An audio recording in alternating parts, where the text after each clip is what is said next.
আসসালামাইকুম প্রিয় শিক্ষার্থীবৃন্দ, আজকের ক্লাসে তোমাদেরকে স্বাগত জানাচ্ছি। আমি তাসলিমা সুলতানা মিমি, সহকারী শিক্ষক, চান্দিনা সরকারি মডেল পাইলট উচ্চ বিদ্যালয়। প্রিয় শিক্ষার্থীবৃন্দ, তোমরা কেমন আছো? আমার ধারণা তোমরা ভালো আছো এবং সুস্থ আছো। তো আমরা নবম ও দশম শ্রেণীর বাংলা দ্বিতীয় পত্রের একটি গুরুত্বপূর্ণ অধ্যায় নিয়ে আলোচনা করছিলাম। আমরা সমাসের ধারাবাহিকভাবে আলোচনা করছিলাম। আমরা পূর্বের ক্লাসে সমাসের পরিচয় এবং সমাসের প্রকারভেদের মধ্যে দ্বন্দ্ব সমাস এবং দ্বিগু সমাস নিয়ে আলোচনা করছিলাম। তো আজ আমরা আলোচনা করব কর্মদ্বারক সমাস নিয়ে। তো প্রিয় শিক্ষার্থীবৃন্দ, আজকের পাঠ থেকে তোমরা যা শিখতে পারবে, কর্মদ্বারক সমাসের পরিচয় বলতে পারবে, কর্মদ্বারক সমাস সংগঠিত হওয়ার নিয়মগুলি বর্ণনা করতে পারবে, কর্মদ্বারক সমাসের প্রকারভেদগুলি তোমরা ব্যাখ্যা করতে পারবে। তো প্রিয় শিক্ষার্থীবৃন্দ, আমরা প্রথমে কর্মদ্বারক সমাসের পরিচয়টা নিয়ে একটু আলোচনা করব। কর্মদ্বারক সমাস হচ্ছে বিশেষণ এবং বিশেষ্য মিলে যে সমাস হয় এবং যদি পরপদের অর্থ প্রাধান্য পায় তাহলে সেটা হবে কর্মদ্বারক সমাস। আমি আবারও বলছি, পূর্বপদে বিশেষণ এবং পরপদে যদি বিশেষ্য হয় এবং যদি পরপদের অর্থই প্রাধান্য পায় তাহলে সেটা হবে কর্মদ্বারক সমাস। যেমন আমি একটা উদাহরণ দিচ্ছি। এখানে আমি লিখলাম নীল আকাশ। এটাকে আমরা ব্যাস বাক্য করি। নীল যে আকাশ। তোমরা একটু লক্ষ্য করো, এখানে আমি লিখেছি কি নীল আকাশ। তো নীল আকাশের ব্যাস বাক্য হচ্ছে কি নীল যে আকাশ। আচ্ছা বলো তো, এখানে নীল আকাশ বলতে আমরা কি বুঝি? নীলকে বুঝি না আকাশকে বুঝি? অবশ্যই আকাশকে বুঝি। যেমন ধরো আমি বললাম যে আমি নীল আকাশের দিকে তাকিয়ে আছি, তাহলে আমি কিসের দিকে তাকিয়ে আছি? নীলের দিকে না আকাশের দিকে? অবশ্যই আমি আকাশের দিকে কি তাকিয়ে আছি। তাহলে এখানে নীল হচ্ছে পূর্বপদ আর আকাশ হচ্ছে কি পরপদ। তাহলে নীল আকাশ বলতে আমরা আকাশকেই বুঝি, অর্থাৎ এখানে কি পরপদের অর্থ কি প্রাধান্য পেয়েছে। আর নীল হচ্ছে কি বিশেষণ। নীল হচ্ছে বিশেষণ আর আকাশ হচ্ছে কি বিশেষ্য। তো যদি বিশেষণ এবং বিশেষ্য মিলে যে সমাস হয় এবং যদি পরপদের অর্থ কি প্রাধান্য পায় তাহলে সেটা হবে কি কর্মদ্বারক সমাস। যেমন আমি আরেকটা উদাহরণ দিচ্ছি, নীল পদ্ম। নীল পদ্ম, তাহলে এটা ব্যাস বাক্য করলে কি হবে? নীল যে পদ্ম।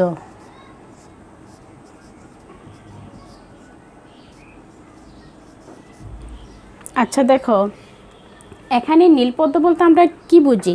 নীলকে বুঝি না পদ্মকে বুঝি? অবশ্যই পদ্মকেই বুঝি।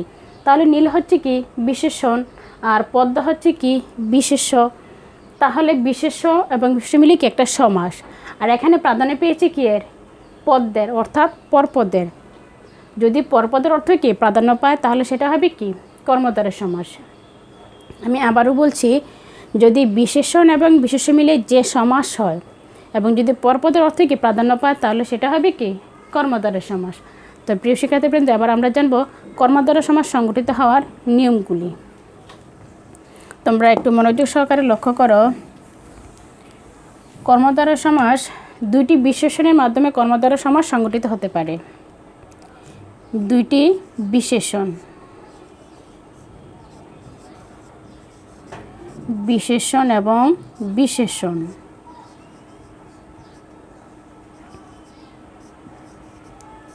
যেমন আমি একটা উদাহরণ দিলাম, চালাক চতুর।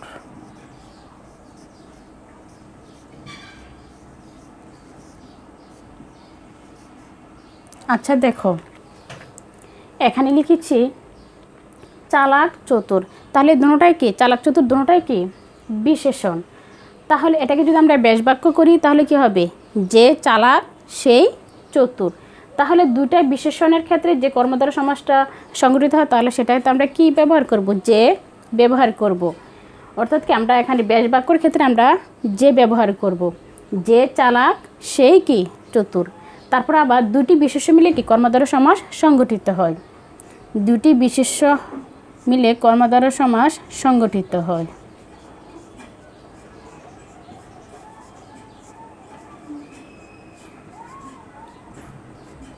যেমন জজ সাহেব।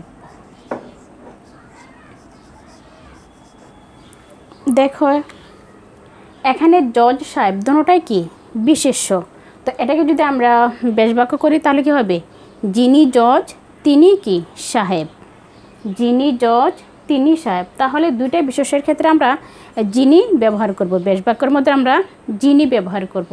তারপরে দেখো একটি বিশেষণ আরেকটি বিশেষ্য মিলে কি কর্মধারয় সমাস সংগঠিত হয়।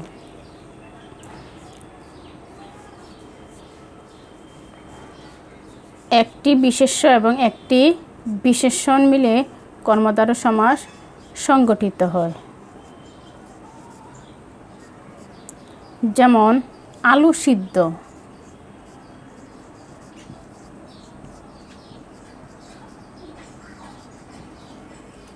দেখো এখানে একটি হচ্ছে কি বিশেষ্য আর একটি হচ্ছে বিশেষণ।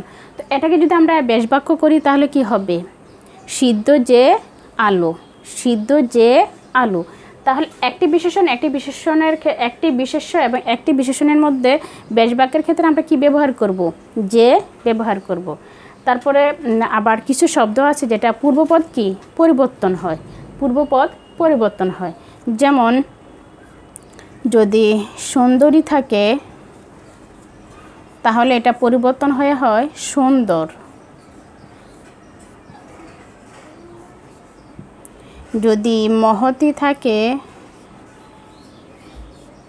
এবং মহান থাকে তাহলে এটা পরিবর্তন হয়ে হয় মহা, যদি কু থাকে তাহলে এটা পরিবর্তন হয়ে হয় কদা। যেমন আমি উদাহরণ দিচ্ছি,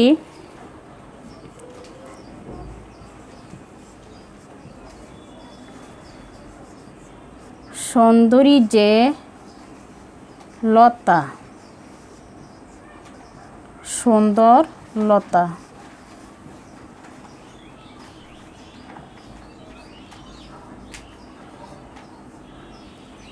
তোমরা একটু লক্ষ্য করো, দেখো এখানে আমি লিখেছি কি সুন্দরী যে লতা, সুন্দর লতা। দেখো এখানে বেশ বাক্যের পূর্বপদে কি ছিল সুন্দরী, তাহলে এই সুন্দরীটা পরিবর্তন হয়ে সমস্ত পদের পূর্বপদে কি হলো সুন্দর। অর্থাৎ কি এই পূর্বপদ পরিবর্তন হয়েছে কি, অবশ্যই পূর্বপদ কি পরিবর্তন হয়েছে। তো বেশ বাক্যের মধ্যে ছিল কি সুন্দরী, তাহলে সমস্ত পদে কি হলো সুন্দর, সুন্দরী যে লতা হলে কি সুন্দর লতা। তারপরে দেখো যদি মহতি কিংবা মহান থাকে তাহলে এটা পরিবর্তন হয়ে হবে মহা, মহতি যে কীর্তি,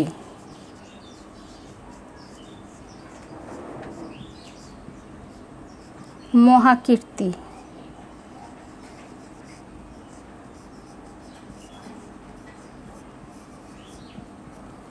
দেখো বেশ বাক্যের পূর্বপদে ছিল কি মহতি আর সমস্ত পদের পূর্বপদ হলো কি মহা। এখানে কি পূর্বপদ পরিবর্তন হয়েছে, অবশ্যই মহতি ছিল, মহতিটা পরিবর্তন হলে কি মহা, মহতি যে কীর্তি সমস্ত পদে কি হলো মহা কীর্তি, অর্থাৎ পূর্বপদ কি পরিবর্তন হয়েছে। তারপরে যদি কু থাকে তাহলে এটা পরিবর্তন হবে কি কদা। যেমন কু যে আচার, কদাচার।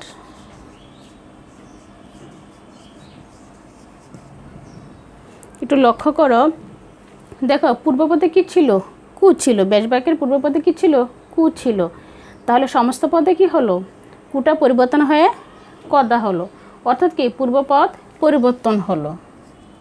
তাহলে কু যে আচার হলো কি কদাচার।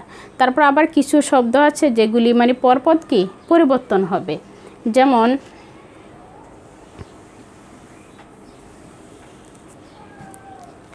যদি রাজা থাকে তাহলে এটা পরিবর্তন হয়ে হবে রাজ,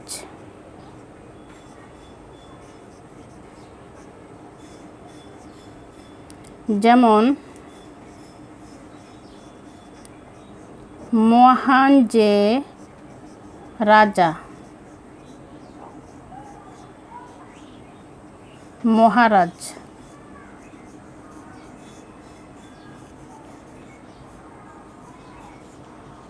একটু লক্ষ্য করো, দেখো এখানে ব্যাস বাক্যের মধ্যে কী লেখা হচ্ছে? মহান যে রাজা। সমস্ত পদে হলো কি? মহারাজ। দেখো পরপদে কি ছিল? রাজা। তাহলে সমস্ত পদের মধ্যে কি আছে? রাজ। এখানে কি পরিবর্তন হয়েছে? অবশ্যই পরপদে কি পরিবর্তন হয়েছে। তো এটা হচ্ছে কি পরপদের পরিবর্তন। মহান যে রাজা হলো কি মহারাজ। তো প্রিয় শিক্ষার্থীবৃন্দ, এবার আমরা আলোচনা করব কর্মধারয় সমাসের প্রকারভেদগুলি নিয়ে। তুমি একটু মনোযোগ সহকারে লক্ষ্য করো। আমি কর্মধারয় সমাসের প্রকারভেদগুলি লিখে দিচ্ছি।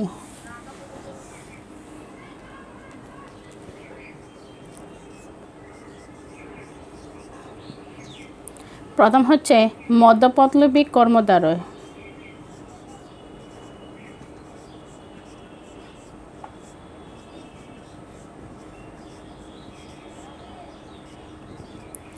মধ্যপদলোপী কর্মধারয় হচ্ছে ব্যাস বাক্যের মধ্যপদ লোপিয়ে যে সমাস নির্ণয় হয় সেটা হচ্ছে কি মধ্যপদলোপী কর্মধারয়। মাঝের পদ লোপ পেয়ে যে সমাসটা নির্ণয় হয় সেটা হচ্ছে কি মধ্যপদলোপী কর্মধারয়। যেমন আমি একটা উদাহরণ দিচ্ছি, উদাহরণটা দিলে তোমাদের বুঝতে সহজ হবে। আমি লিখলাম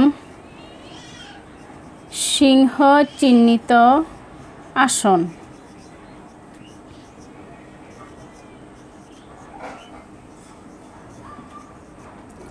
সিংহাসন।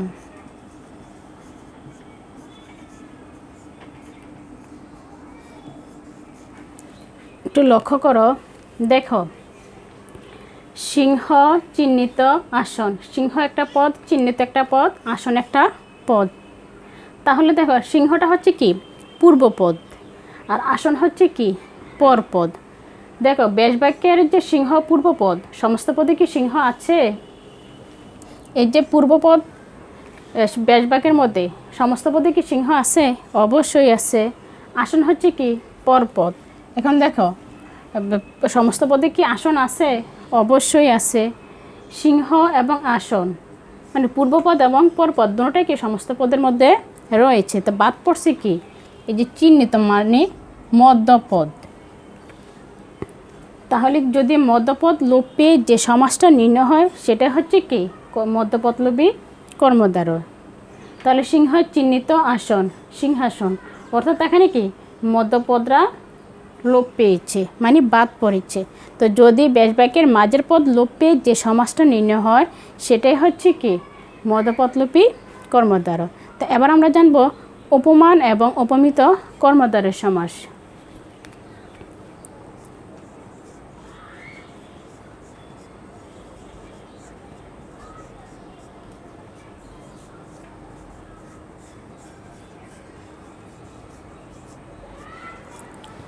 আচ্ছা, এখন উপমান এবং উপমিত কর্মধারয় সমাসটা কি?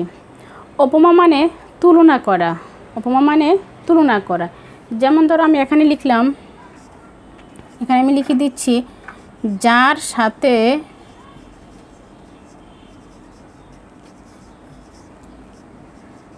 সাথে তুলনা করা হয় তাকে বলা হয় উপমান।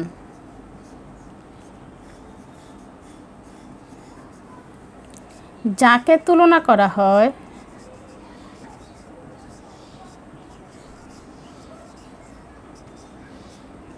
তাকে বলা হয় উপমেয়। দেখো আমাদের উপমান এবং উপমিত কর্মধারয় সমাসগুলি জানতে হলে অবশ্যই এই দুইটা বিষয়কে মাথায় রাখতে হবে, মানে মনে রাখতে হবে। এই দুটোর সঙ্গে কি আমাদের জানতে হবে যার সাথে তুলনা করা হয় তাকে বলা হয় উপমান, আর যাকে তুলনা করা হয় তাকে বলা হয় উপমেয়। এবার আসো উপমান এবং উপমিত কর্মধারয় সমাসগুলিকে। উপমান এবং সাধারণ গুণ উল্লেখ থাকবে। উপমান কর্মধারয় সমাসের মধ্যে যার সাথে তুলনা করা হয় সেটা উল্লেখ থাকবে, আর এটার সাথে একটা সাধারণ গুণ উল্লেখ থাকবে।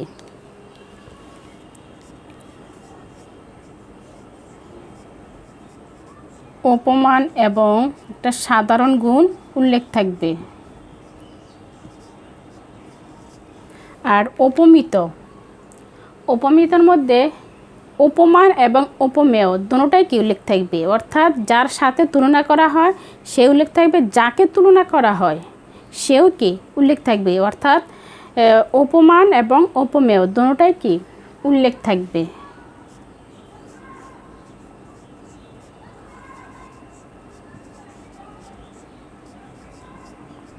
উপমান এবং উপমেয়। আমি একটা উদাহরণ দিচ্ছি, উদাহরণটা দিলে তোমরা বুঝতে পারবে। যেমন আমি এখানে লিখলাম কাজল কালো।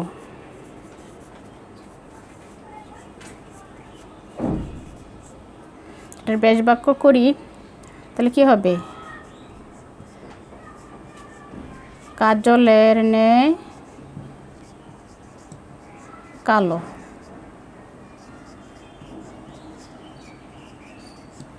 আচ্ছা, তোমরা একটু লক্ষ্য করো, এখানে আমি লিখলাম কাজল কালো, তাহলে এটা ব্যাস বাক্য হবে কি? কাজলের ন্যায় কালো।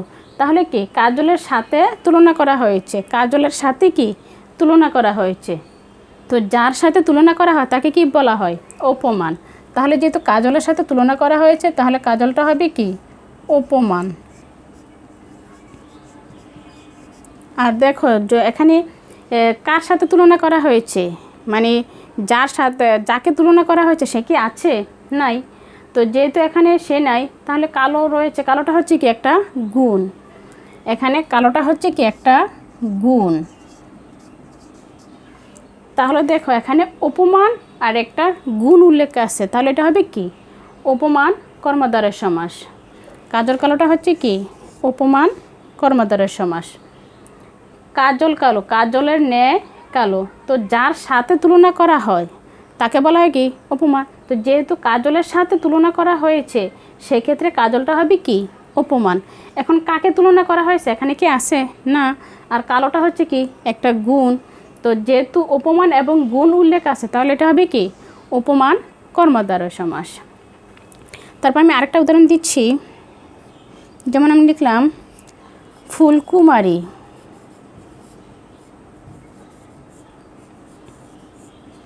এর ব্যাস বাক্য করলে কি হবে? কুমারী ফুলের ন্যায়।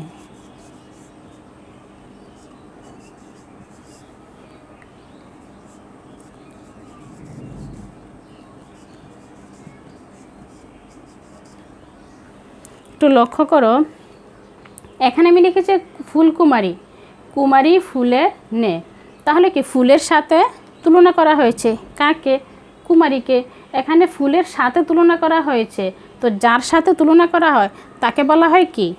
উপমান। তাহলে যেহেতু ফুলের সাথে তুলনা করা হয়েছে, তাহলে ফুলটা হবে কি? উপমান। এখন ফুলের সাথে কাকে তুলনা করা হয়েছে? অবশ্যই কি? কুমারীকে। কুমারীকে ফুলের সাথে কি তুলনা করা হয়েছে। তো যাকে তুলনা করা হয় তাকে কি বলা হয়? উপমেয়। যেহেতু কুমারীকে তুলনা করা হয়েছে, সেক্ষেত্রে কুমারী হবে কি? উপমেয়। এখন দেখো, যদি উপমান এবং উপমেয় দুটোটাই উল্লেখ থাকে, তাহলে সেটা হবে কি? উপমিত কর্মদ্বারয় সমাস। এখানে হচ্ছে কি? কুমারী ফুলের ন্যায়, অর্থাৎ যার সাথে তুলনা করা হয় এবং যাকে তুলনা করা হয় দুটোটাই কি উল্লেখ থাকবে। তাহলে দেখো এখানে কি দুটোটা উল্লেখ আছে? অবশ্যই। এখানে কুমারীকে ফুলের সাথে তুলনা করা হয়েছে, তাহলে ফুলের সাথে তুলনা করা হয়েছে কাকে? কুমারীকে। তাহলে অপমান এবং অপমেয় দুটোটাই কি রয়েছে, তাহলে এটা হবে কি? উপমিত কর্মদ্বারয়। তো প্রিয় শিক্ষার্থীবৃন্দ, এবার আমরা আলোচনা করব রূপক কর্মদ্বারয় সমাস নিয়ে।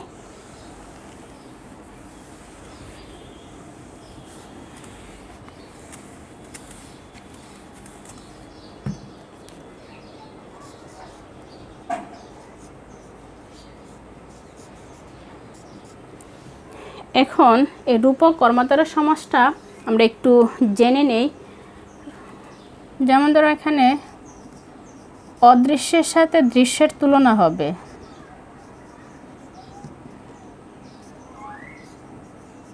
অদৃশ্যের সাথে দৃশ্যমানের তুলনা, আর এই তুলনাটা হবে অসম্ভব।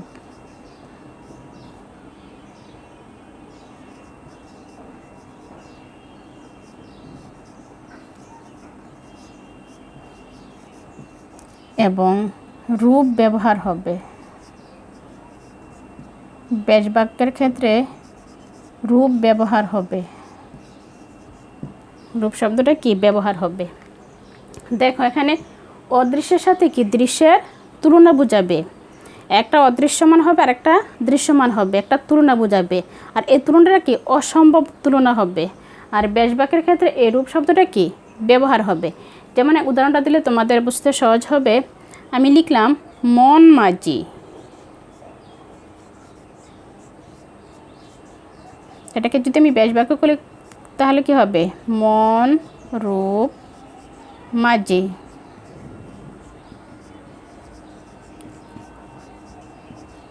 দেখো এই যে মনকে আমরা দেখতে পাই না, মনটা হচ্ছে কি অদৃশ্য, মন হচ্ছে কি অদৃশ্য। আর এই যে এখানে মাঝিকে আমরা দেখতে পাই অবশ্যই, তাহলে মাঝি হচ্ছে কি দৃশ্য। তাহলে দেখো এখানে অদৃশ্যের সাথে কি দৃশ্যের তুলনা। আচ্ছা বলো তো, এই যে মনের মধ্যে যা কিছু হয় বা যা কিছু হয় সেটা কি মাঝির সাথে কোনো তুলনা হয় না? তো এটা কি একটা অসম্ভব তুলনা, মনের সাথে মাঝির কি একটা অসম্ভব তুলনা। তারপর দেখো ব্যাস বাক্যের ক্ষেত্রে কি এই রূপ শব্দটা কি ব্যবহার করা হয়, তাহলে এটাই হচ্ছে কি কর্মদ্বারয় সমাস। যদি অদৃশ্যের সাথে দৃশ্যের তুলনা হয় এবং এই তুলনাটা কি অসম্ভবনীয় তুলনা হয়, এবং যদি ব্যাস বাক্যের ক্ষেত্রে রূপ ব্যবহার করা হয় তাহলে সেটা হবে কি কর্মদ্বারয় সমাস। তো প্রিয় শিক্ষার্থীবৃন্দ, আজকের পাঠ থেকে তোমরা যা শিখলে, তো তা থেকে আমি কিছু প্রশ্ন বোর্ডে লিখে দিচ্ছি, তোমরা প্রত্যেকে খাতার মধ্যে সঠিক উত্তরটি লিখো।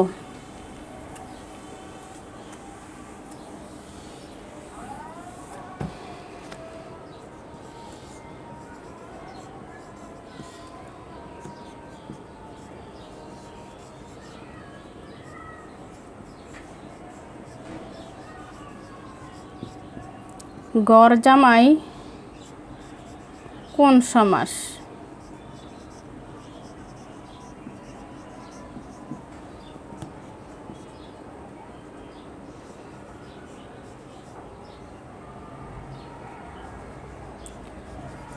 শশব্যস্ত কোন সমাস?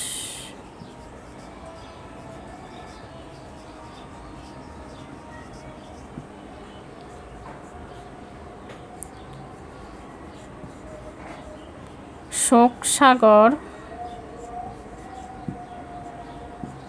কোন সমাস?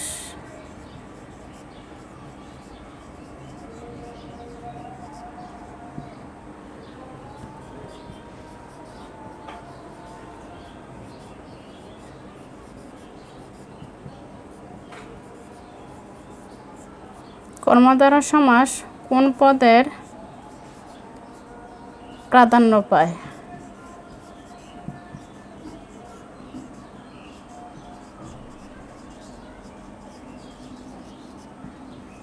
প্রিয় শিক্ষার্থীবৃন্দ, আমার ধারণা তোমরা প্রত্যেকে খাতার মধ্যে সঠিক উত্তরটি লিখেছ। তো আমি আবার এই প্রশ্নের উত্তরগুলি বলে দিচ্ছি। দেখো প্রথম প্রশ্ন হচ্ছে গড় জামাই কোন সমাস? আমরা অবশ্যই জানি কি গড় জামাই হচ্ছে মধ্যপদলোপী কর্মদ্বারয় সমাস। তারপরের প্রশ্ন হচ্ছে শশব্যস্ত কোন সমাস? শশব্যস্ত হচ্ছে কি উপমান কর্মদ্বারয় সমাস। তারপরের প্রশ্ন হচ্ছে শোকসাগর কোন সমাস? শোকসাগর হচ্ছে রূপক কর্মদ্বারয় সমাস। সর্বশেষ প্রশ্ন হচ্ছে কর্মদ্বারয় সমাস কোন পদের প্রাধান্য পায়? আমরা অবশ্যই জানি কি কর্মদ্বারয় সমাস পরপদের প্রাধান্য পায়। তো এই হচ্ছে আমাদের প্রশ্ন পর্ব বা মূল্যায়ন পর্ব। তো আজকের পাঠ থেকে আমি তোমাদেরকে বাড়ি কাজ লিখে দিচ্ছি, তোমরা প্রত্যেকে বাড়ি কাজটি লিখে নিয়ে যাও।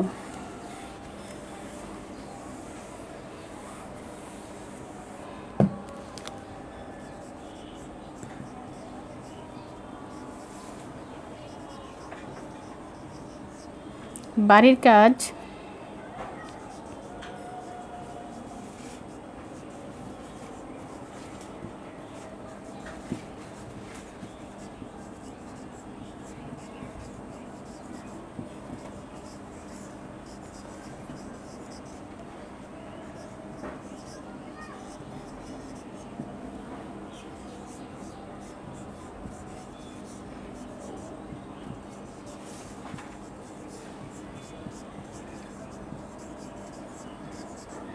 তোমার যারা আজকের পাঠের বাড়ি কাজ হচ্ছে কর্মদ্বারয় সমাসের প্রকারগুলি উদাহরণসহ লিখবে। তো প্রিয় শিক্ষার্থীবৃন্দ, আমার ধারণা তোমরা ক্লাসে মনোযোগ সহকারে দেখেছো এবং বুঝতে পেরেছো। তো তোমরা ভালো থাকো, সুন্দর থাকো, সুস্থ থাকো। আগামী ক্লাসের আমন্ত্রণ জানিয়ে আজকের মতন বিদায় নিচ্ছি। আল্লাহ হাফেজ, আসসালামু আলাইকুম।